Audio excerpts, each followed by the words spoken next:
чегара маселеси деп чыгылдап келген Жеңиш Молдокматов деген азаматты. Жеңиш Молдокматов деген азаматты октябрдагы болгон окуялар үчүн алып барып 2 айга отургузуп атат. Октябрдагы окуяга эч кандай тиеши жок.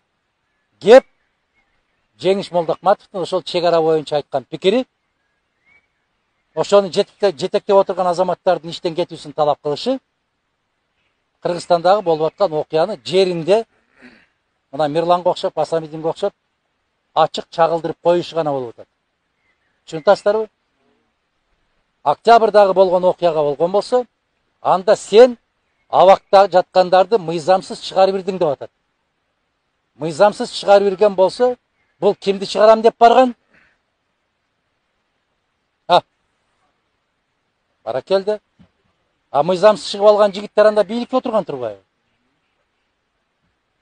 Мыйзамсыз чыгып алган киши күнөөлүүбү? Же ошону чыгарайын деп барган, ниети менен барган жигит күнөөлүүбү? Тетири деп атасыз, аксакал, туура айтасыз. Эмне үчүн ушундай тетири болуп атабыз? Элибиз тетири басып атат. Ал жигиттерди же Казакстан, же Өзбекстан, же Тажикстан көтөрүп алып келип отургузган жок ал жерге. Сиз алып барып отургуздуңуз, аксакал. Мен алып барып отургуздум. Бу киши алып барды. Бул эжебиз, бул эжекебиз алып барды. Бүтүндөй Кыргызстан алып барды. Эмнеге? Тетири баскан элбиз. Тетири жүргөн элбиз. Ким оңолушу керек экен биринчи кезекте? Эл оңолмоюнча эч качан бийлик оңолбойт.